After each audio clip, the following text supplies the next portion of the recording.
मेरे बेटे को क्यों मारा? क्यों गलती की उसकी? क्या किया तो उसने? बोल मेरे को, उस मासूम ने क्या किया था? ये बूढ़ी माँ का बेटा छीन लिया तूने। क्यों मारा तुम मेरे बेटे को? क्यों मारा? बोल क्यों मारा? बोल, मैं तेरी जान ले लूंगी। बोल क्यों मारा मेरे बेटे को? क्या गलती? माँ दीदी, मैं अपनी माँ की तरफ से माफी मांगता हूँ दीदी। देखिए भैया, मुझे समझ नहीं आ रहा कि इन्होंने मुझे इतना क्यों मारा और इतना बड़ा इल्जाम क्यों लगा रही है मेरे ऊपर। दीदी मैं सब कुछ समझाता हूँ आपको। दरअसल मेरा नाम जय है और ये मेरी माँ है। माँ प्लीज, मैं बात कर रहा हूँ ना। इनकी मानसिक हालत बिल्कुल ठीक नहीं है। किसी को भी देखकर मारने लगती है और बोलती है कि तुमने मेरे बेटे को क्यों मारा। और माँ आप शांत हो जाओ, बिल्कुल चुप।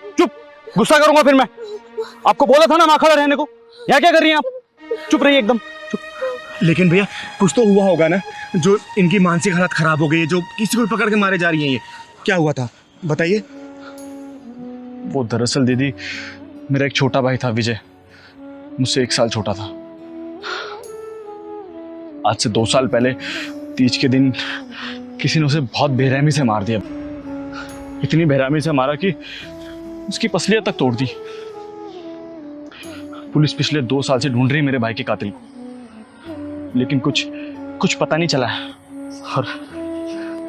और जब मेरी माँ ने उसकी लाश देखी ना, तब से अपना मानसिक संतुलन माँ तब से अपना मानसिक संतुलन खो चुकी है। किसी को भी देखकर मारने लगती है और बोलती है कि तुमने मेरे बेटे को मारा है। क्या कहा भैया? कौन सा दिन था वो? तीज के त्योहार की रात थी दीदी। मेरी माँ मेरे छोटे भाई का इंतजार कर रही थी ताकि दोनों बच्चों को बिठा के अपना व्रत खोल सके, लेकिन मेरा छोटा भाई उस दिन वापस ही नहीं आया दीदी। भैया ये वारदात किस जगह की है? राजनगर के पीछे जो जंगल है ना, बस वहीं मिली थी मेरे छोटे भाई की लाश।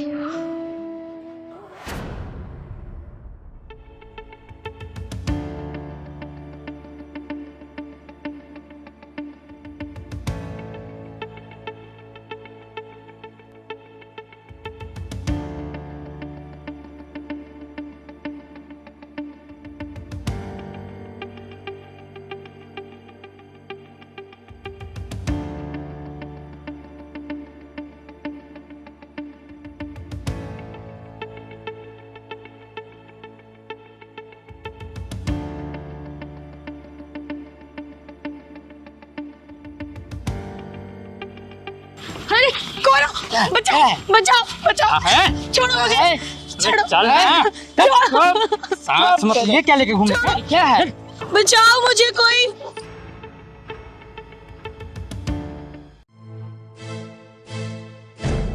पहलवान, लगता है कुछ गड़बड़ है। मुझे छोड़ दो।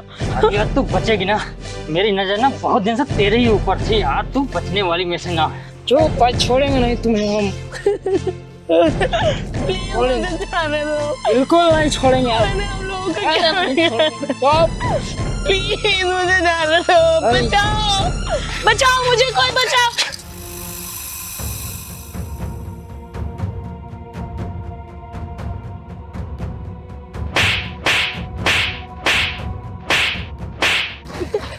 साले कमीने कुत्ते, आज उस माँ की कोख चूड़ी हो जाएगी।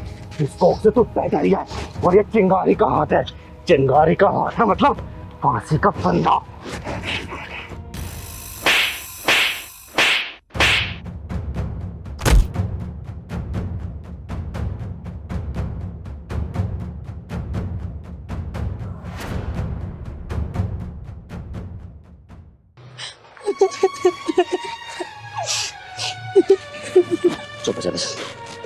चुप हो जा, मर गया साला। माँ जी, मेरा नाम चिंगारी है, चिंगारी किन्नर, और आपके बेटे को मैंने ही मारा। माँ जी, आपका बेटा ना एक बेचारी लड़की के साथ दुष्कर्म करते हुए पकड़ा गया था। अगर मैं सही समय पे नहीं पहुंचती ना, तो वो उसके साथ दुष्कर्म कर चुका होता। 2 लड़के थे वो, एक लड़का तो भाग गया साला, लेकिन आपका बेटा मेरे हत्थे चढ़ गया, इसलिए मैंने उसे मार मार के जान से मार दिया। और माँ जी, अगर आपकी नज़र में अपराधी हूँ ना, तो आप मुझे जो भी सजा देना चाहे आप दे सकती हैं, मैं उस तरफ नहीं करूंगी। लेकिन माँ जी एक बात सोचिएगा जरूर, अगर उस लड़की की जगह आपकी बेटी होती और मेरी जगह आप होती तो आप क्या करती? अगर वो मंजर आप देख रही होती आप क्या करती बताइए? आप क्या करती माँ जी? चिंगारी, बिल्कुल सही किया तूने, एकदम सही किया। अगर मैं तेरी जगह होती ना तो मैं उस सुअर का गला घोट देती। तूने बहुत सही किया, तूने एक मासूम लड़की की इज्जत बचा ली। बहुत सही किया तूने, बहुत सही किया।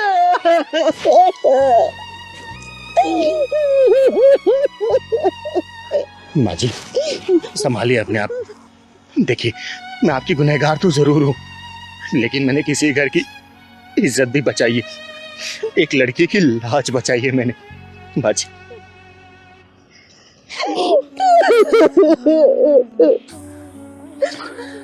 चिंगारी दीदी, आपने जो किया ना बहुत अच्छा किया। आप चिंता मत कीजिए, हम दोनों किसी को कुछ नहीं बताएंगे। माँ, आपका एक ही बेटा है, एक ही बेटा है इनका बस।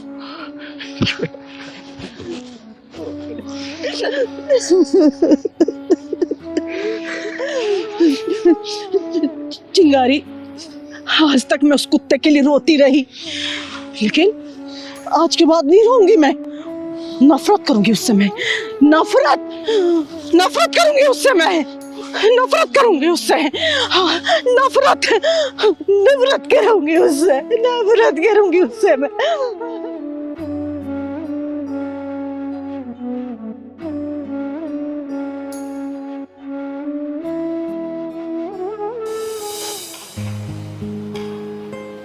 ज्योति बेटा, मजा आ गया, खाना बहुत बढ़िया बनाया तुमने। थैंक यू दीदी।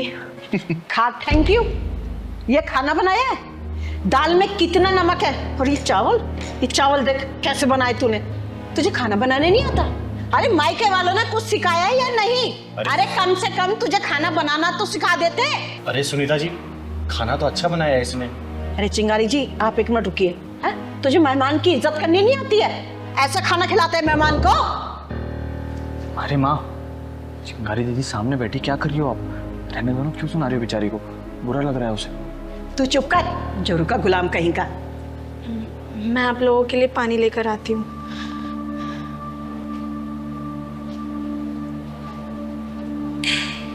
सुनीता जी, मैं आपको बहुत कुछ बोलना चाहती थी, लेकिन आपकी बहू के सामने मैंने कुछ बोला नहीं। ये क्या तरीका अपनी बहू से बात करने का है?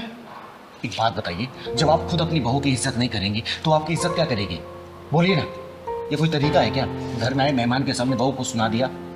चिंगारी जी, इसकी शादी को ना 3 साल हो गए और अभी तक इसे खाना बनाने नहीं आया। अरे ऐसी बहुओं को ना अगर सर पे चढ़ा लो ना तो ये किसी काम की नहीं रहती है, इन्हें तो पैर के नीचे दबा के रखना चाहिए। बस सुनीता जी बस, आप जैसी सास की जो मानसिकता होती है ना, वही घर में कलेश छटकाना बनती है। बहुओं को जब पैर की जूती समझेंगे तो सिर का ताज कहाँ से बन पाएंगे? बताइए ना। अरे बहुओं को तो प्यार से रखा जाता है, बेटी की तरह रखा जाता है, दिल में रखा जाता है, लेकिन आप सिर्फ जूती के नीचे रखेंगी तो आपको इज्जत नहीं देगी। 4 लोगों के बीच में आपकी इज्जत उतारेगी वो, समझे? इज्जत पाने के लिए ना सबसे पहले इज्जत देना पड़ता है। अरे ये तो उसकी शराफत थी जो उसने मेरे सामने आपको जवाब दे दिया।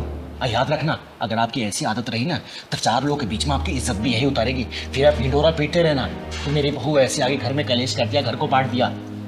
देखिए सुनीता जी, इज्जत चाहिए ना तो सबसे पहले बड़ों को इज्जत देना पड़ता है छोटों को, तभी छोटे बड़ों को इज्जत देते हैं। और एक बात बताइए, आपकी खुद की भी बेटी है ना जिसके अगले साल शादी है, अगर जाके वो ससुराल में इसी तरीके से करेगी तो आप क्या करेंगी? जब उसकी सास इस तरीके से व्यवहार करेगी तो अपनी बेटी की बात मानेंगी ना, हैं? फिर आप उसके सास से लड़ना शुरू कर देंगे, बेटी को घर बुला लेंगे, तलाक करवा देंगी। देखिए लोग कहते हैं ना कि बहुएं घर तोड़ती है, बहुएं घर नहीं तोड़ती।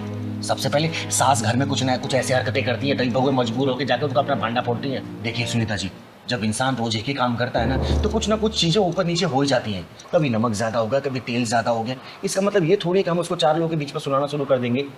उसने मेहनत से ही कम से कम 1.5-2 घंटे लगाए ना खाना बनाने में, उसने जानबूझ को तो नमक ज़्यादा कम नहीं किया ना, है? देखिए बहू को जब प्यार से रखेंगी ना तो बहू बेटी बन के रहेगी, लेकिन बहू को अगर पैरों के नीचे दबा के रखेंगी ना, आजकल की बहुएं नहीं है कि सुन लेंगी। अभी 3-4 दिन पहले की बात है, मैं मिश्रा जी के यहाँ गई थी, वहाँ पे उनकी बहू ना चाय लेके आई थी। मिश्रा जी की वाइफ को चाय दी। जैसे वो चाय देने गई, चाय का कप नीचे गिर गया, टूट गया। बहू घबरा गई, क्या पता सास मेरे को डांटेंगी मारेंगी। उसने हाथ जोड़ के माफ़ी मांग ली। पता उनकी सास ने क्या बोला? अरे बेटा, तेरे से कप नहीं गिरा है, वो तो मैं ठीक से नहीं पकड़ पाई इसलिए कप गिर गया। इसका मतलब समझी? गलती करने वाला नहीं, गलती को माफ़ करने वाला बड़ा होता है। और घर परिवार ऐसे ही चलता है। छोटी छोटी कमियों को नज़रअंदाज करेंगी ना, घर परिवार बहुत अच्छे से रहेगा। और छोटी छोटी चीज़ों पर ड्रामा करेंगी ना, घर नहीं चल पाएगा अच्छे से। समझी इस बात को? चिंगारी जी, आप बिल्कुल ठीक कह रही हैं, पर मैं क्या करूं? मेरी सास ने भी मेरे साथ ऐसा ही किया था और मेरे पति ने कभी इस बारे में आवाज़ ही नहीं उठाई। एग्जैक्टली माँ, पापा ने कभी आवाज़ नहीं उठाई, इसलिए आप दादी के सारे जुल्म सहती रही। और कहीं ना कहीं यही हाल मेरा भी है। जब तक आप मेरी बीवी को घर की चार दीवारी में कुछ भी बोलती थी, मैंने कुछ नहीं कहा आपसे। लेकिन आज जब मेहमानों के सामने आपने बोला तो मुझे लगा कि मुझे आवाज़ उठानी चाहिए, लेकिन आपने मेरी आवाज़ दबा दी। माँ, अपनी पत्नी के लिए आवाज़ उठाना गुलामी नहीं, प्यार कहलाता है। और वो बेचारी किसके भरोसे आई है अपना परिवार छोड़ के? मेरे भरोसे आई है ना। तो माँ, मेरा फ़र्ज़ बनता है कि अगर उसके साथ कुछ गलत हो रहा है तो मुझे आवाज़ उठानी चाहिए। मेरी बीवी आपको अपनी सास नहीं, अपनी माँ बनाना चाहती है। आप उसे एक मौका देकर देखिए, अपनी बहू नहीं, अपनी बेटी बनाकर देखिए। फिर देखिए इस घर में कितनी खुशियाँ आ जाएंगी। ये लीजिए पानी। बहू, तूने कुछ खाया? नहीं माँ जी, आज सोमवार है ना, तो सोमवार का व्रत रहता है मेरा। अरे, तेरा व्रत है, चल जा तू आराम कर, ये सब मैं देख लूंगी। हाँ, और हाँ, आज के बाद ना तू मेरी बहू नहीं, मेरी बेटी है। और मुझे अपनी सास नहीं, अपनी माँ समझना। हाँ, जा तू आराम कर। ठीक है माँ जी।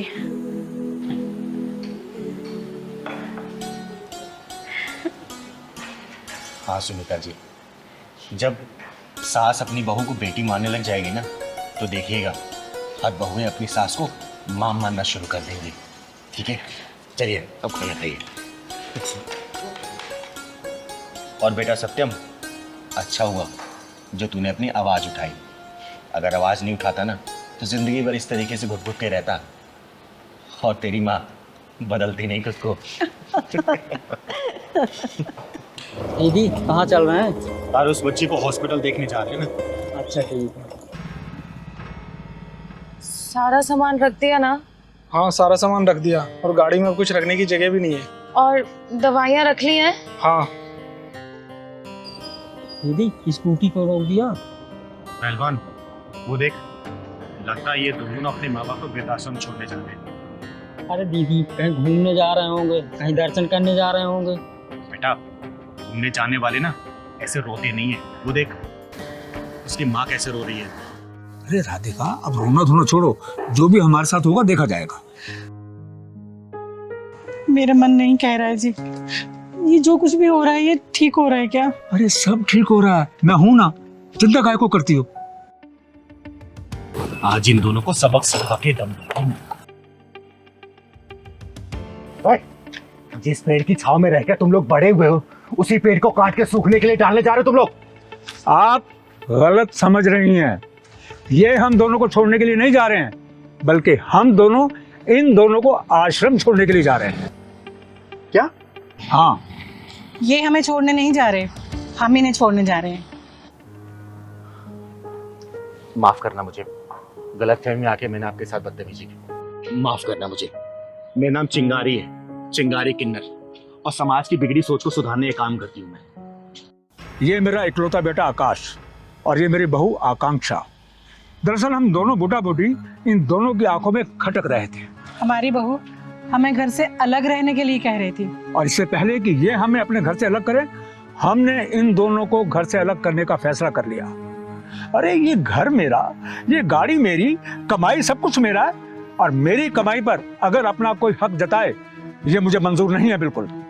मम्मी पापा, हमें माफ कर दीजिए। आप जैसा कहेंगे हम वैसा करने के लिए तैयार हैं। वेरी गुड, तो गाड़ी में बैठो और जाओ। तुम्हारा आश्रम में रहने का पूरा इंतजाम कर दिया गया है, और वहाँ के इंचार्ज से मेरी बातचीत हो चुकी है। तुम्हें रहने में कोई भी तकलीफ नहीं होगी। वाह वाह, बिल्कुल सही फैसला आपका। ये औलादे अपने आप को समझती क्या है और माँ बाप को क्या समझती हैं? बेसहारा या फिर लाचार? अरे इन अकलमंदों को कौन समझाए कि माँ बाप कभी लाचार और बेसहारा नहीं होते। अरे इन औलादों को माँ बाप के सहारे की जरूरत पड़ती है, लेकिन माँ बाप अपने दम पे खड़े होते हैं। ये औलादे जो होती है ना, माँ बाप के बिना एकदम चल भी नहीं सकती और अपने पैरों पे खड़ी भी नहीं हो सकती।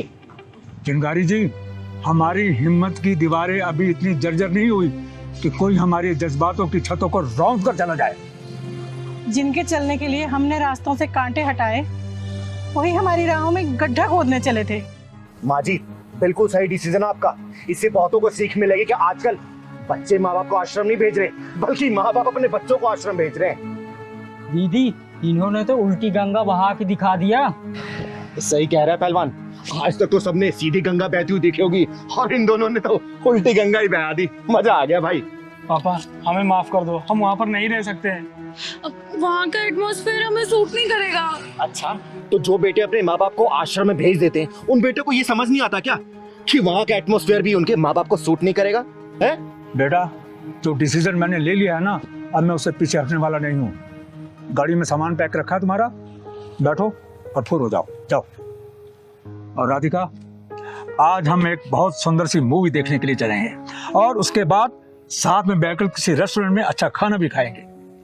अभी तक हम अपने बच्चों के लिए जीते रहे हैं और अब हम अपने लिए जिएंगे। पैसा अपने ऊपर खर्च करेंगे राधिका। हाँ चिंगारी जी, आपका बहुत बहुत शुक्रिया कि आप हमारी तरफ से बोली। बहुत बहुत शुक्रिया चिंगारी जी। इसमें धन्यवाद की कोई बात नहीं है। आप लोगों ने जो पहल की है ना, देखना समाज बहुत हद तक सुधरेगा। और हाँ, आज तक तो माँ बाप को वृद्धाश्रम जाते हुए देखा होगा ना, इस बार जरा तुम लोग एक्सपीरियंस करके आओ, समझे? चल पहलवान।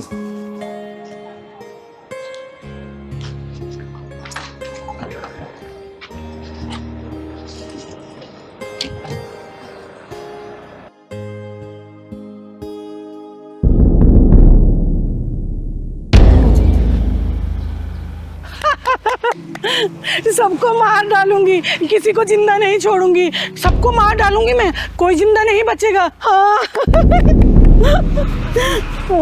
सबको मार दूंगी मैं, किसी को भी नहीं छोड़ूंगी। हाँ। कोई नहीं बचेगा, कोई भी नहीं बचेगा, कोई नहीं बचेगा।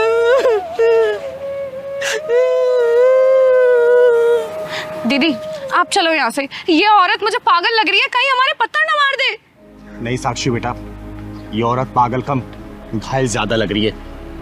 इसके गम के समंदर की गहराई में उतर के देखने की कोशिश करते हैं कि कितना गम भरा है इसके अंदर। चल तो। दीदी आप ना हर किसी की गहराई नापने लग जाती हो। अभी तो हमें डंडा पड़ा है, अब लग रहा है पत्थर खाने का भी इरादा है। हाँ ना बेटा, देख कितनी दुखी लग रही है। हाँ, आपको ना राह चलते बसोड़ी में टांग अड़ाने की आदत सी पड़ गई है। खैर, आप किसी की बात मानती कहाँ हो जो मेरी मानोगी। अब चलो। मेरे पास मत आना, मैं कह रही हूँ, मेरे पास मत आना। मैं तुम्हारा मैं सर फोड़ दूंगी, मार डालूंगी। जाओ जाओ। अम्मा, मैं आपके बच्चे जैसी हूँ ना। खबरदार, मुझे अगर दोबारा माँ बोला तो आंखें नोच लूंगी मैं तेरी। बड़ा है माँ बोलने वाला। दीदी ये तो बड़ी खूंखार लग रही है, आप चलो यहाँ से। चलो। नहीं साक्षी बेटा, इनको मैं ऐसी हालत में छोड़कर कहीं भी नहीं जा सकती। अम्मा, आपको भूख या फिर प्यास लगी है क्या? दूर हट, मुझे कुछ नहीं खाना, कुछ नहीं पीना मुझे। तू है कौन? क्या नाम है तेरा? अम्मा, मेरा नाम चिंगारी है, चिंगारी किन्नर। और आपका नाम क्या है? मेरा नाम हाँ, याद आ गया। मेरा नाम राधा था और मेरे दो बेटे थे, दो बहुएं भी थी और छोटे पोता पोती भी थे और एक मेरी जवान बेटी भी थी। मार डाला मेरे सारे परिवार को, मेरी आंखों के सामने मार डाला। कोई नहीं बचा, मार डाला सबको। अम्मा, आप कहाँ से आई हैं?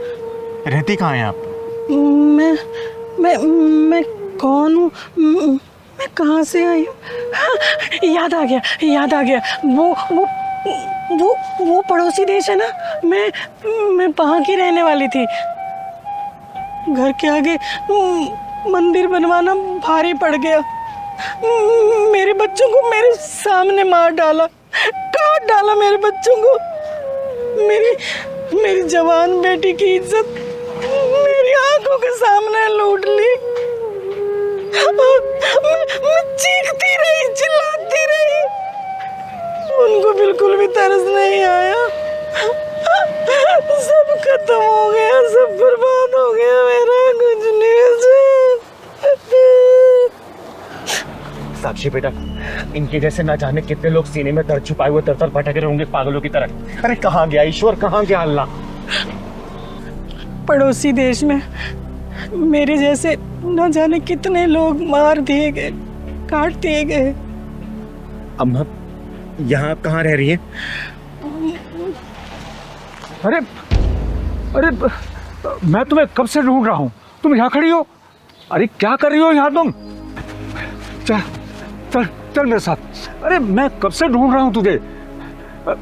आप कौन है साहब? मैं मेंटल हॉस्पिटल का कर्मचारी हूँ। ये भागकर यहाँ आ गई है, मैं इसे लेने के लिए आया हूँ। बहुत दुखियारी है बेचारी। नहीं, मैं कहीं नहीं जाऊंगी, मैं वहाँ नहीं रहूंगी। अरे चल ना। मैं अपने बच्चों के साथ रहना चाहती हूँ, मैं नहीं जाऊंगी। साहब, अब ये कहीं नहीं जाएंगी, ये मेरे साथ रहेंगी अब। आपके साथ? हाँ जी। लेकिन आप इन्हें ऐसे साथ नहीं ले जा सकते। इनका नाम हमारे मेंटल हॉस्पिटल में रजिस्टर्ड है। अगर आप इन्हें ले जाना चाहते हैं तो हॉस्पिटल चल के आपको कुछ पेपर्स कार्रवाई पूरी करनी पड़ेगी, तब आप ले जा सकते हैं। ठीक है, मैं हॉस्पिटल चल के कागजी कार्रवाई पूरी कर देती हूँ। और अम्मा, आज से आप मेरे साथ रहेंगी। हाँ, मैं पागल खाने में नहीं रहूंगी, मैं अपने बच्चों के साथ रहूंगी। आइए चलिए, मैं कागजी कार्रवाई पूरी कर देती हूँ। आप बेटा। सुनो जी, इसे कहते हैं तकदीर का पलटी मारना। ठीक कहते हो भगवान। आज से 2 साल पहले हम तुम्हारे भाई के फेंके हुए टुकड़ों पे पला करते थे, और आज देखो हम कितने ऐशो आराम से रह रहे हैं। बिल्कुल ठीक है। हाँ जी, ये कलयुग चल रहा है। इस काल में जो मेहनत करेंगे ना, वो भूखे मरेंगे, और जो छल कपट करेंगे ना, हमारी तरह ऐशो आराम से जिएंगे दूसरे की प्रॉपर्टी पर। सही कह रहे हो भगवान। बिल्कुल सही कह रही हो। ये कौन है? भाभी, मैं आपका देवर शैलेंद्र। भाभी, आपने पहचाने नहीं मुझे। मैं आना नहीं चाहता था भाभी, लेकिन क्या करूं, इस भूखे के लिए आज किसी ने दरवाजा नहीं खोला, इसीलिए आपकी चौखट पर आ गया हूं। भाभी, आप ना खाना बहुत अच्छा बनाती हो। मैं यहीं बैठ जाऊंगा।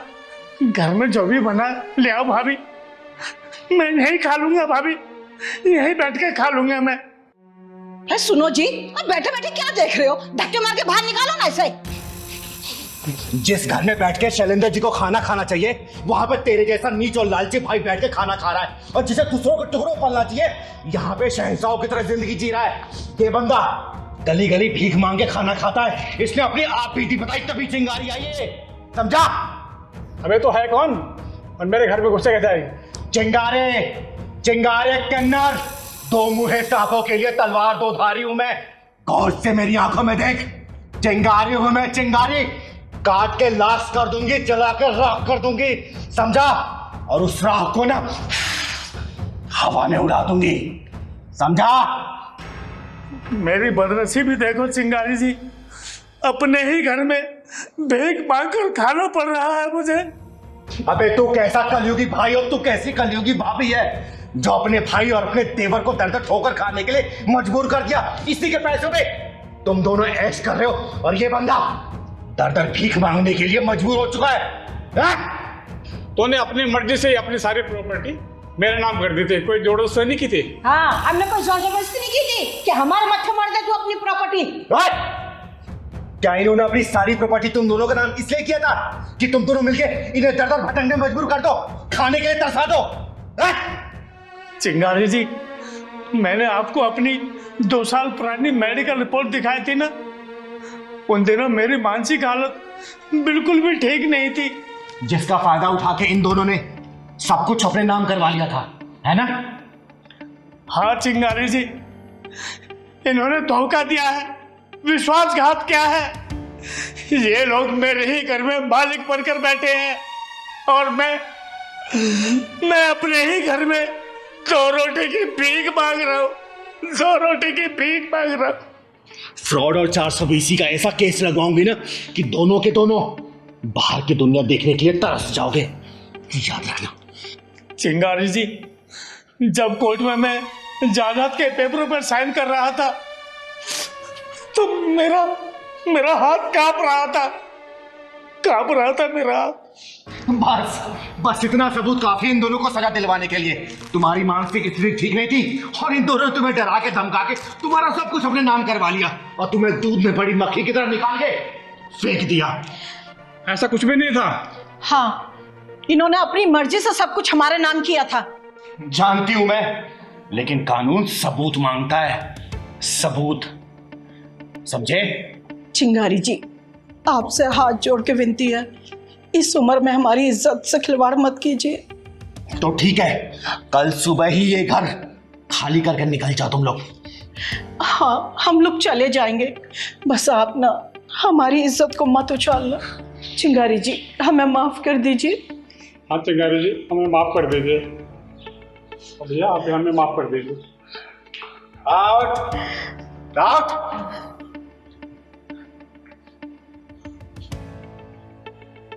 आपका बहुत बहुत धन्यवाद चिंगारी जी, आपकी वजह से मुझे मेरा घर मिल गया, वरना मुझे 2 रोटी के लिए दर दर भटकना पड़ता।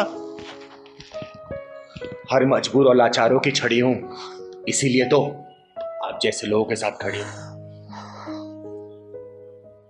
आइए बैठिए।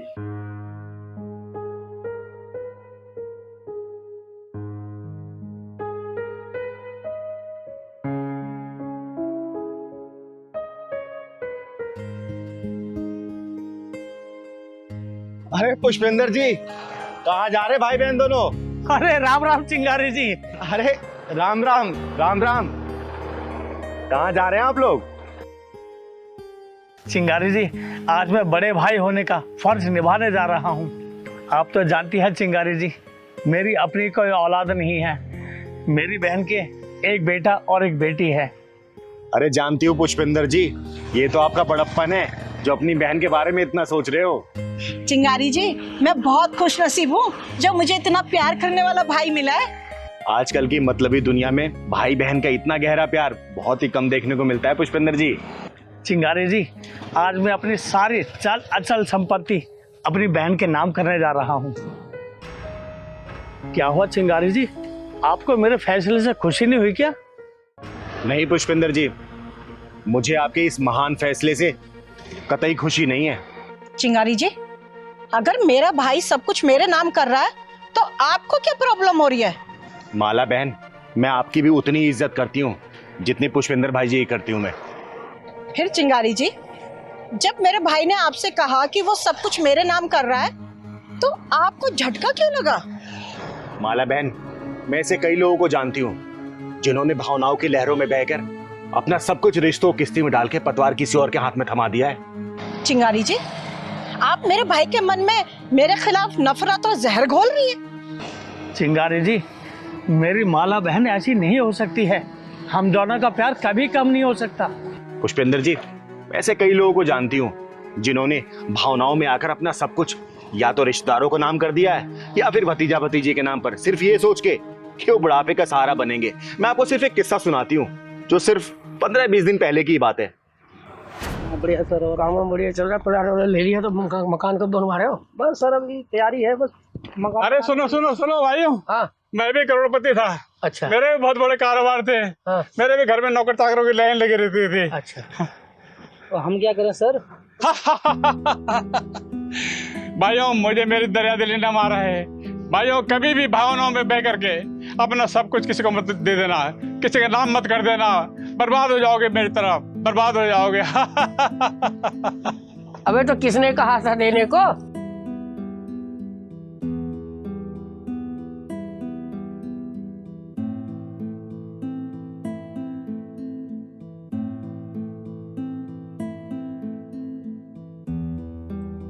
अरे कोई मेरे सुनता ही नहीं है, कोई मेरे मानता ही नहीं है, कोई मेरे कहना मानता ही नहीं है। अरे अरे चिंगारी जी, मेरे खाना लाई है क्या? हाँ शैलेंद्र जी, लेके आई हूँ मैं। हाँ लाओ लाओ लाओ। ये लीजिए। चिंगारी जी देखो कैसे करोड़पति आदमी भिखारियों की जिंदगी जी रहा है। भावनाओं के सागर में बिना सोचे समझे जो कूदता है ना, वो डूबता जरूर है शैलेंद्र जी। चिंगारी जी मेरी कोई औलाद नहीं है। मैंने सोचा था इतनी सारी दौलत का मैं क्या करूँगा। मैंने जोश में आके अपनी सारी संपत्ति अपने बड़े भाई के लड़के के नाम पे कर दी। जब तक बड़े भाई जिंदा थे मुझे किसी चीज़ की कमी नहीं होने देते थे, मेरा पूरा ख्याल रखते थे वो। भाई के गुजरते ही कुत्ते की तरह घर से निकाल दिया मेरे भतीजे ने मुझे। शैलेंद्र जी, आपने अपने ही हाथों अपने नसीब के टुकड़े किए हैं। ये लीजिए, मैं आपके लिए खाना लाई।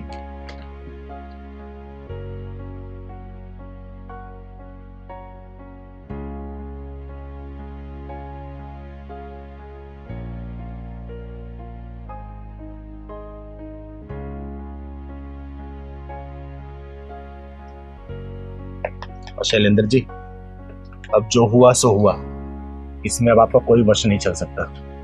बस अपनी ये जिंदगी अच्छे से बिताइए, क्या कह सकती हूँ मैं। चिंगारी जी, आपने मेरी आंखें खोल दी हैं।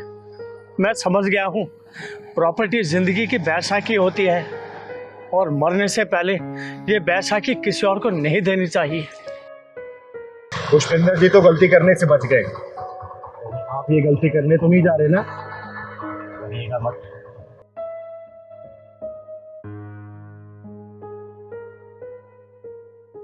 आज बहुत ही खुशी का दिन है कि बरसों से बिछड़े दो भाई फिर से एक हो गए हैं। हाँ चिंगारी जी, आपका एहसानमंद हूँ। अगर आप नहीं होते तो हम दोनों भाई कभी नहीं मिल पाते। पता नहीं मैं कैसे लोगों के बहकाव में आ गया था और अपने भाई से दूर हो गया था, लेकिन मैंने ये दिन कैसे काटे हैं बस मैं ही जानता हूँ। भाई से बिछड़ करके मुझे ऐसा लगा जैसे मेरा एक बाजू कट गया हो, लेकिन आज भाई के रूप में मुझे वापस ऐसा लगता है कि मेरा बाजू वापस आ गया है। आज सचमुच खुशी का दिन है। देखिए संजीव जी, मैंने तो सिर्फ दोनों भाइयों के बीच में जो गलतफहमियां थी ना, वो दूर की है। लेकिन दोनों भाई तो एक माँ के कोख से जन्मे थे ना, कब तक दूर रह सकते थे। दोनों ने एक दूसरे की कमी महसूस की और आज देखिए दोनों भाई एक साथ हैं। हाँ चिंगारी जी, एक कलंक था मेरे माथे पे कि मैंने दोनों भाइयों को अलग कर दिया।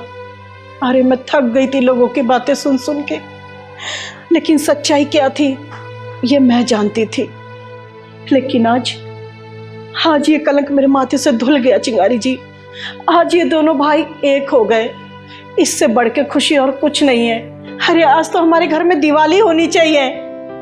देखिए सुनीता जी, मैंने भी आपके बारे में लोगों से बहुत सुना है, और जिन लोगों से सुना ना वो सब आपके चाहने वाले थे। उन्होंने ये बताया कि सुनीता जी की कोई गलती नहीं है। देखिए बाहरी लोगों ने तो दो भाइयों के बीच में फूट डाल दिया, लेकिन कलंक आपके माथे पा दिया। और एक बात हमेशा याद रखिएगा, किसी भी घर में, दुनिया के किसी भी घर में कोई भी फूट डलता है ना, हमेशा इल्जाम एक औरत के ऊपर ही आता है कि औरत घर में आई और दो भाइयों को अलग कर दिया, औरत घर में आई माँ बाप को घर से बाहर निकाल दिया, औरत घर में आई सारी प्रॉपर्टी अपनी हथिया ली।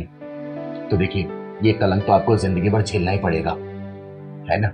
देखिए सुनीता जी, सीता माता का जब हरण हुआ था ना, रावण ने किया था, सीता माता को अग्नि परीक्षा देनी पड़ी थी, लेकिन फिर भी वो अपने आप को निष्कलंक साबित नहीं कर पाई। ये तो जन्मों जन्मांतर तक चलेगा। बस ये औरतों का बस यही धर्म होना चाहिए कि कैसे भी करके अपने परिवार को जोड़ के रखें।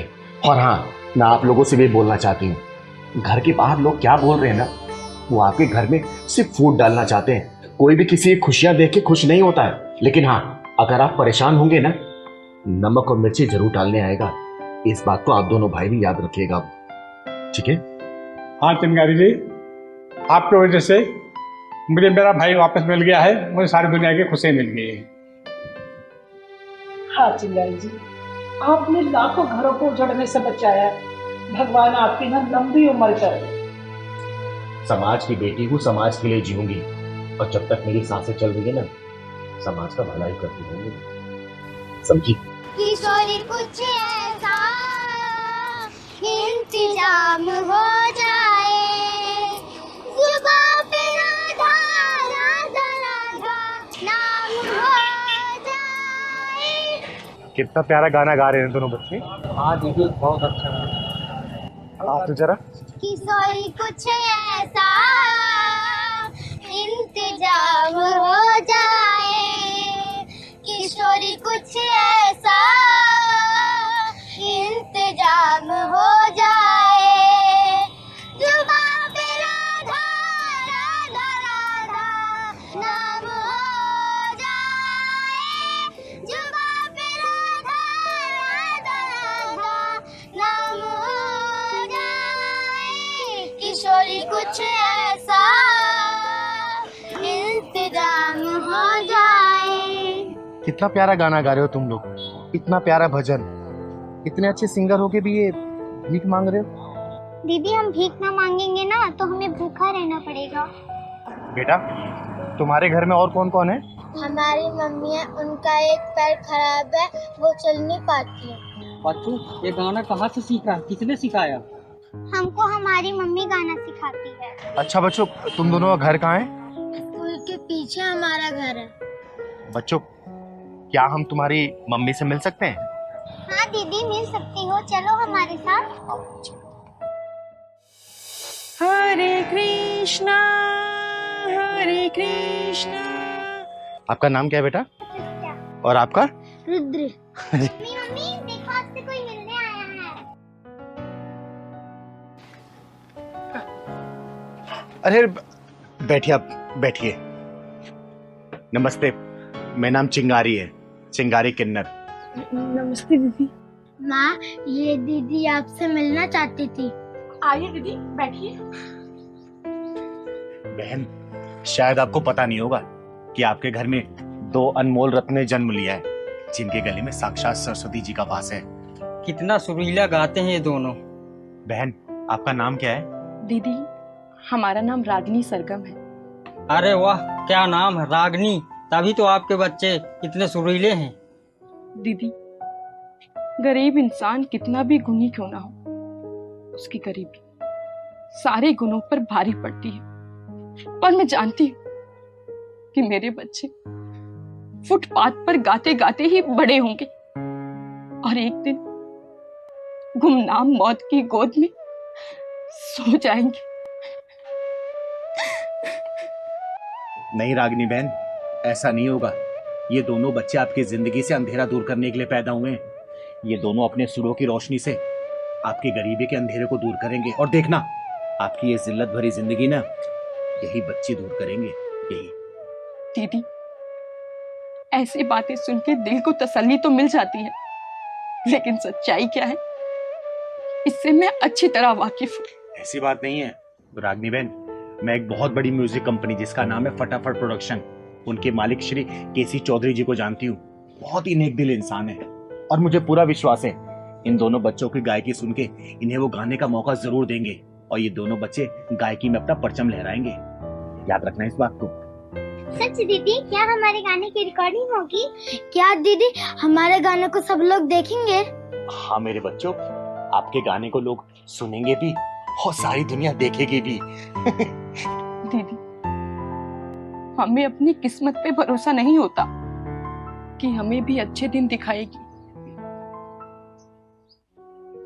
बहन किस्मत भी साथ देगी और इन बच्चों का भविष्य भी।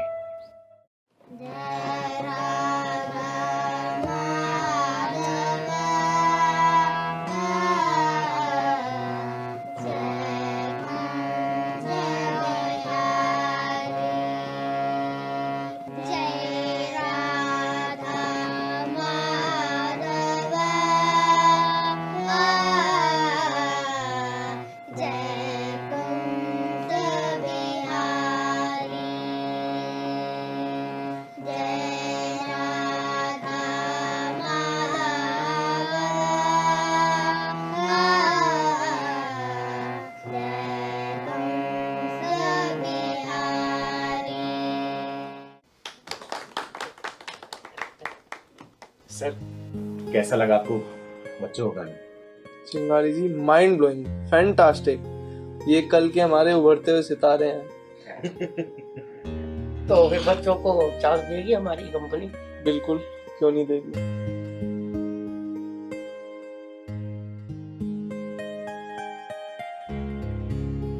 हेलो, हाँ राज जी, मैं आपके पास 2 बच्चों को भेज रहा हूँ। इनकी रिकॉर्डिंग कराइए। हमारी कंपनी के उभरते हुए सितारे हैं ये। जी जी बिल्कुल जी। Thank you sir, thank you so much.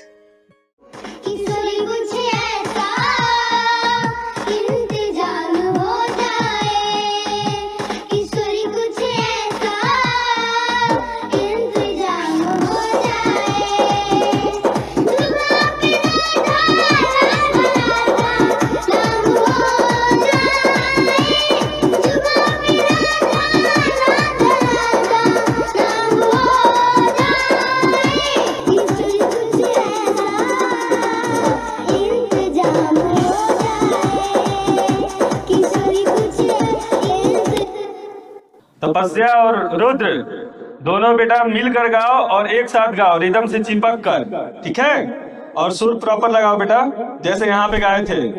आओ तो फिर से टेक करते हैं, आ जाओ।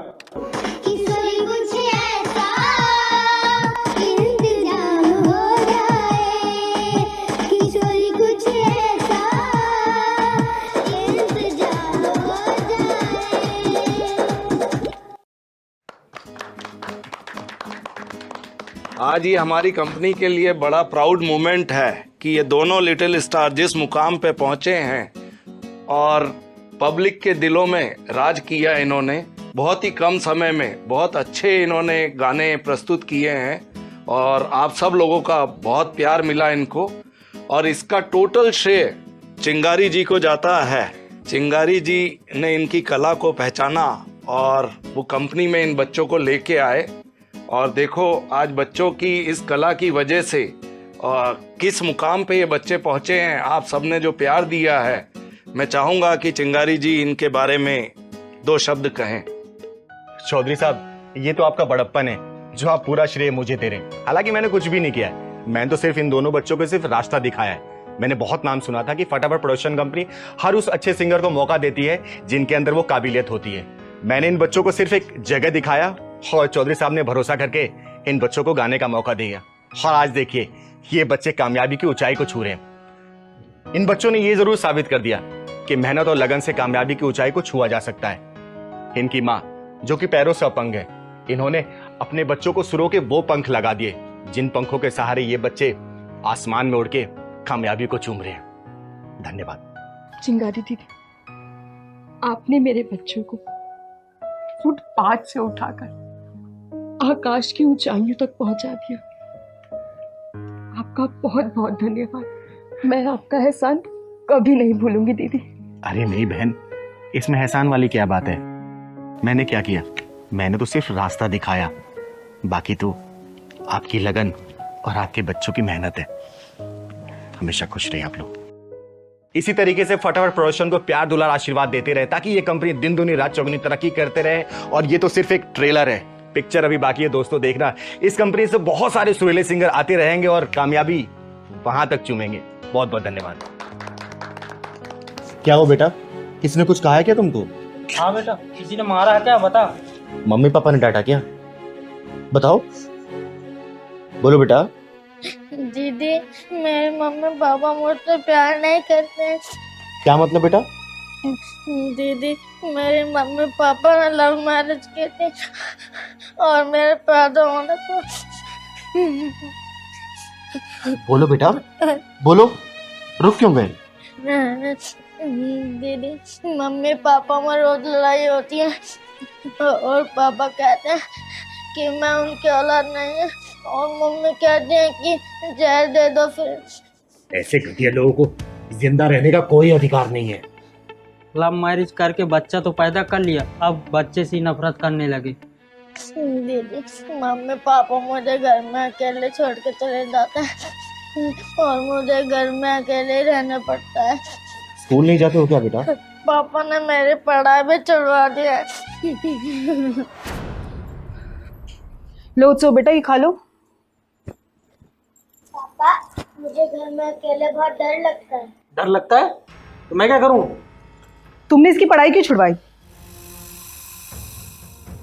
बच्चा किसी और का और पढ़ाई लिखाई का खर्चा मैं उठाऊंगा? इतना पागल दिखता हूँ क्या मैं तुम्हें? सुंदर, मेरे कैरेक्टर पे उंगली उठाने से पहले अपने गिरेबान में झांक के देखो तुम। आप दोनों की लड़ाई में मेरी पढ़ाई खत्म हो गई, मेरा क्या कसूर है? बेटा तेरा कसूर सिर्फ इतना है कि तू उस माँ का बेटा है जिसने प्यार और शादी तो मुझसे किया, लेकिन तेरा बाप किसी और को बना दिया।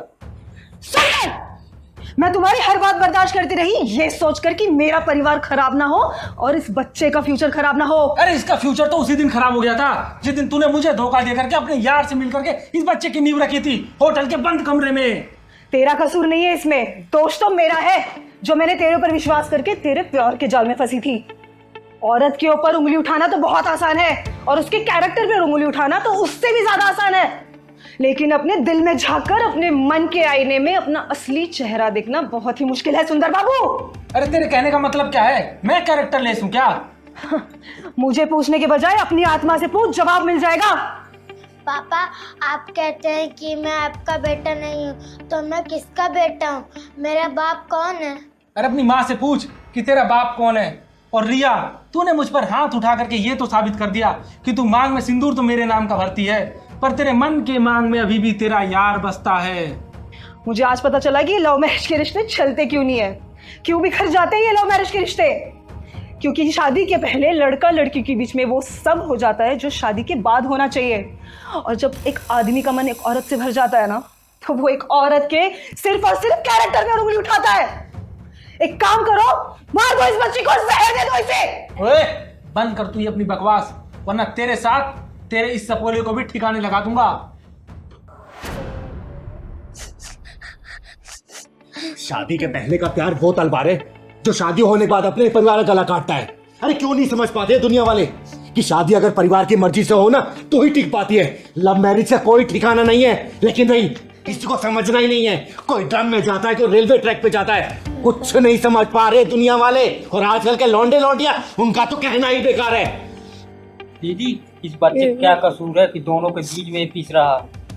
चल बेटा, मैं भी देखती हूँ कि तेरे बाप के ऊपर कितनी लातों के बाद बातों का असर होता है। चल दीदी, ये लव मैरिज की बीमारी कहाँ से आ गई? बेटा उसी का इलाज करने जा रहे हो, चल बेटा।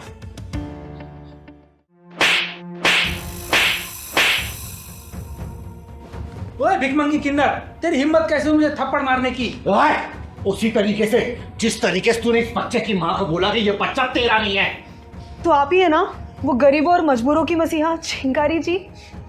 मैं आप दोनों की लड़ाई से परेशान होकर चिंगारी दीदी के पास चला गया था। मैं क्या हूँ ये मैं खुद नहीं जानती, लेकिन हाँ ये जरूर जानती हूँ कि मुझे अन्याय और जुर्म बिल्कुल पसंद नहीं है। सच सच बताना, ये बच्चा। दीदी, ये धोखेबाज इंसान मुझ पे कोई ना कोई लालचन लगा के मुझसे दूर होना चाहता है। मेरी जिंदगी में ना इसके अलावा कोई था ना कोई है, और ये बच्चा भी इसी का है। दीदी सुनो है मोहब्बती मेढक, तेरे जैसे आशिकों को चिंगारी बहुत अच्छी तरीके से जानती है। लड़कियों की जवानी की तराजू देख के जो फुदकने लगते हो ना, याद रखना चिंगारी कहते हैं मुझको। दोनों टांगे काट के रख दूंगी। अरे मैंने किया क्या है? अरे तेरे जैसे घटिया किस्म के जो लड़के होते हैं ना, वो लड़कियों को आसमानी सपने दिखा के यूज करने के बाद जब मन की शांति मिल जाती है ना, तो उसके कैरेक्टर पे उंगली उठा के उससे पीछा छुड़ाना चाहते हो ताकि दूसरी जगह मुंह मार सको, समझे? दीदी इसकी शकल ही चोरों जैसी लग रही है। सही कह रहा पहलवान, कान खोल के सुन ले, चिंगारी का पहला और आखिरी फैसला है। चुपचाप अपने ये 10 जगह मुंह मारने वाली आदत छोड़ के ना बाप और पति का फर्ज निभा, वरना चिंगारी सुधार नहीं पाई ना बेटा 2 मिनट में इस दुनिया से ऊपर पहुंचा देगी, समझा? दीदी मुझे माफ कर दो दीदी, मैं भटक गया था। आज के बाद मैं ऐसा नहीं करूंगा दीदी, प्लीज मुझे माफ कर दो दीदी। धन्यवाद चिंगारी दी, आपने तो मेरे टूटते हुए परिवार को बचा लिया। आपका बहुत नाम सुना था, आज तो आपके दर्शन भी हो गए। सुन, आज के बाद से अगर ये 3-5 किया ना बेटा, मेरी नजर तेरे ऊपर रहेगी, चीर के रख दूंगी। ठीक है बेटा, खुश रहो। तू बचाएगी इसे? ओ, ये बचाएगी तुझे? अरे मैंने सोचा कोई मर्द आएगा, ये तो किन्नर है बे।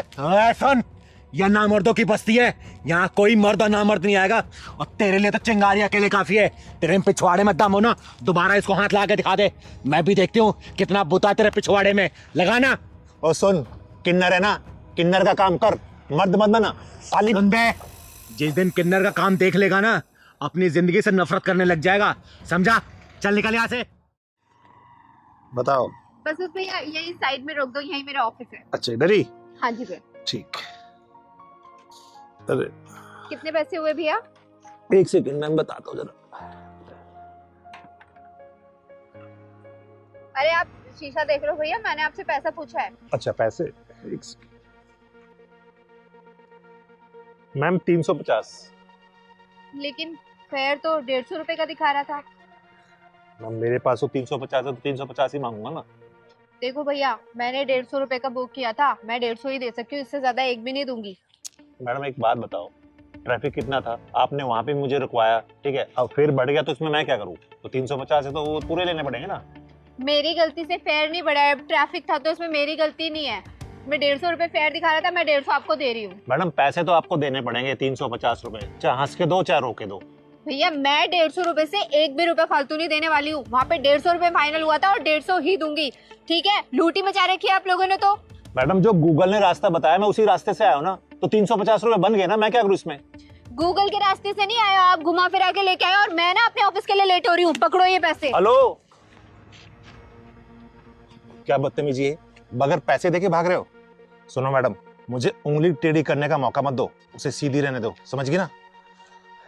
क्या बात है मैडम, वैसे हाथ बहुत मुलायम है तुम्हारे, कौन सी क्रीम लगाती हो? तुम्हारी हिम्मत कैसे मेरा हाथ छूने की? तुम्हारी इतनी बदतमीजी कि तुमने मुझे थप्पड़ मारा। अब देख, पैसे तो अब मैं लूंगा तुमसे। चलो सुन, कोई नहीं आएगा तुझे बचाने, यहाँ कोई मर्द नहीं है यहाँ पे। ओए, तूने क्या सोचा इसको कोई बचा ही नहीं आएगा? अरे ना मर्द भले ना आए, लेकिन ये चिंगारी जरूर आएगी, समझा? तो चिंगारी हुई तो मैं क्या करूं? तू कौन सा पहाड़ उठा लेगी? चुप बेटा, क्यों परेशान कर रहा तुम्हें? दीदी पास में ही मेरा ऑफिस है, ऑफिस आने के लिए मैंने राइड बुक की थी, तब तो फेयर 150 रुपए का दिखा रहा था, लेकिन ना जाने ये कहाँ से घुमा के लेके आया और 350 रुपए मांग रहा है। मैंने 150 रुपए दिए तो ये मेरा हाथ पकड़ के बदतमीजी करने लग गया। दीदी ये साले कुंदरू ना अपने आप को गुंडा भाई समझते हैं। सही कह रहा है पहलवान, ऐसे हरामियों को मैं बहुत अच्छे से जानती हूँ। भोली भाई लड़की देखे कम पैसा बता के बिठा लेते हैं और बाद में पैसा ज्यादा बताते हो, जबरदस्ती करते हैं। सुन बे, चिंगारी कहते हैं मुझको, समझा? अबे सुन, चिंगारी होगी तू अपने घर को, तेरे जैसे चिंगारी को ना फूंक मार के बुझा देता हूँ। तो सुन बे, तेरे जैसे को चिंगारी चीर फाड़ देती है, समझो? तूने मुझ पर हाथ उठाया ना, अब देख मैं इससे पैसे लेके दिखाऊंगा। चल दे पैसे। अब तक तेरा दिमाग सेंटर में नहीं आया क्या? क्या और तोड़ू तुझे? है? दीदी ऐसे भी इसको अकल नहीं आएगी, पुलिस के हवाले कर देते हैं। सही कह रहे पहलवान, पुलिस को फोन कर तू।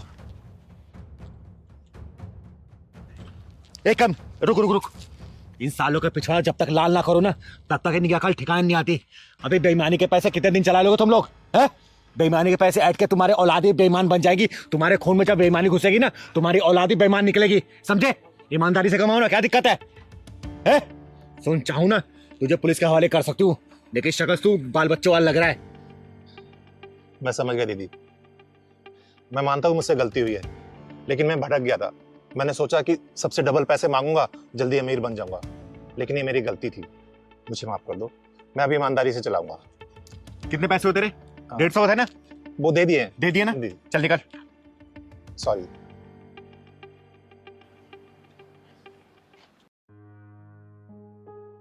थैंक यू दीदी। कोई बात नहीं बेटा, अच्छा किया तूने स्टैंड लिया इसके लिए। चल जा, घर आ गया तेरा? हाँ, ऑफिस जाना था दीदी। जा ऑफिस। तिलकधारी वसंत बाबू, जिस स्थान पे बैठकर तुम ये काम कर रहे हो ना, ये सरस्वती माता का पवित्र स्थान है। जिन हाथों से तुम ये साज-बाज बजा रहे हो ना, उन्हीं हाथों से तुम इस लड़की को छेड़ रहे हो।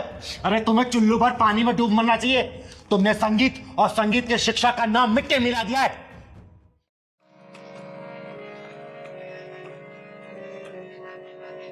प्रणाम गुरुदेव।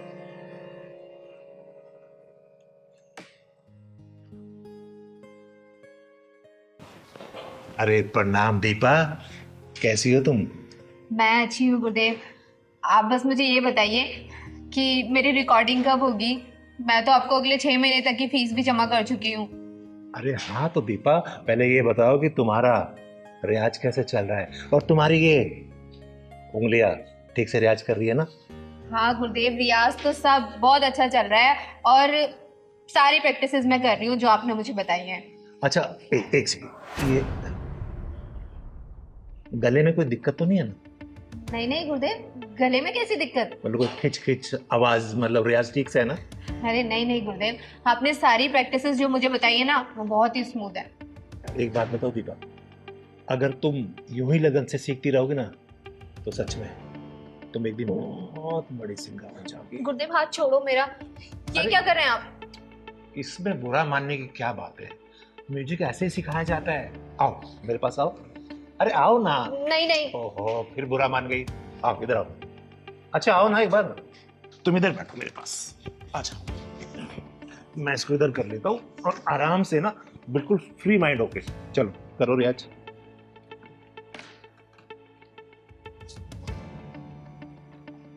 अरे बेटा इसको सुनो, इधर दिखाओ, हाथ दिखाओ, ऐसे उंगली पकड़ो और ऐसे। हाँ गुरुदेव वही तो कर रही हूँ आप मुझे, लेकिन बजाने कहाँ दे रहे हैं आप? बार बार मेरा हाथ ही पकड़ ले रहे हैं। अच्छा ठीक है, इस वाले हाथ से बजाओ। गुरुदेव मैं लेफ्टी नहीं हूँ, मैं राइट हैंडेड ही हूँ। अच्छा ठीक है, बजाओ।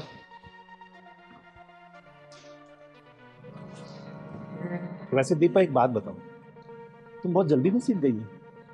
हाँ गुरुदेव, इतने अच्छा गुरु मिला हो तो कौन नहीं सीखेगा जल्दी।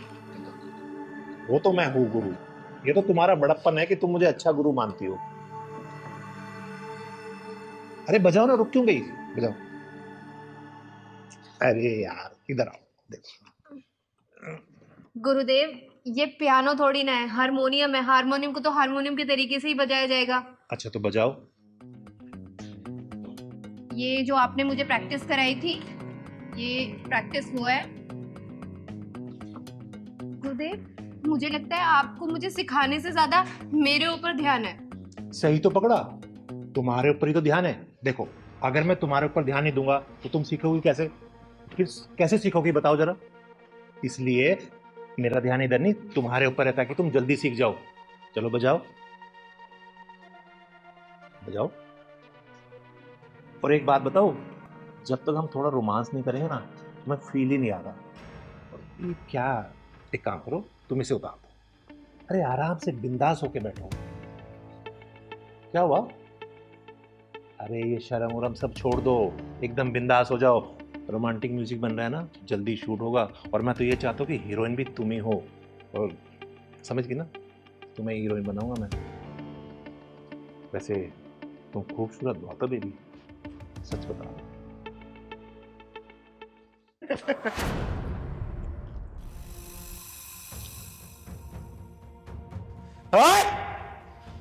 मैं आई तो थी तुझे कॉलेज के एनुअल कॉन्ट्रैक्ट देने के लिए, लेकिन मुझे लगता है तेरी मौत का कॉन्ट्रैक्ट ये चिंगारी साइन करेगी।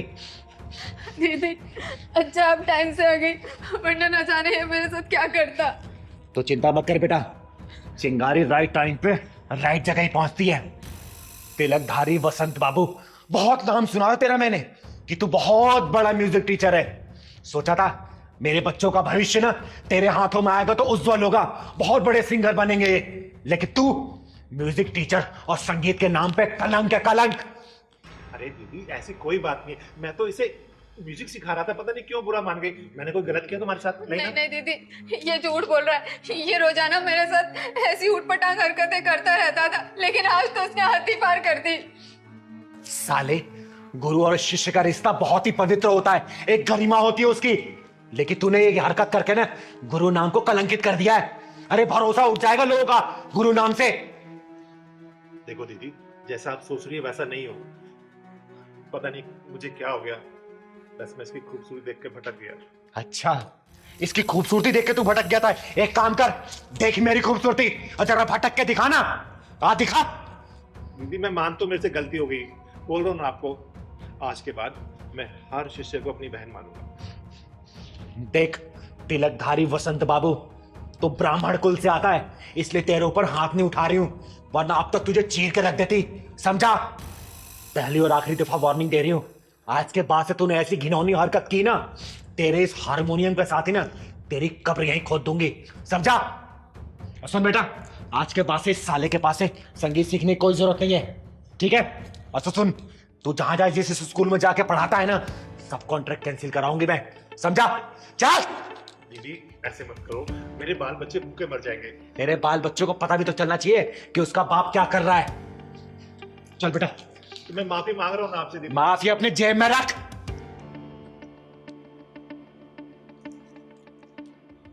अबे तिलकदारी बसंत, साला जब देखो लड़की देख के पिघल जाता है। अबे कभी म्यूजिक भी सिखा दिया कर।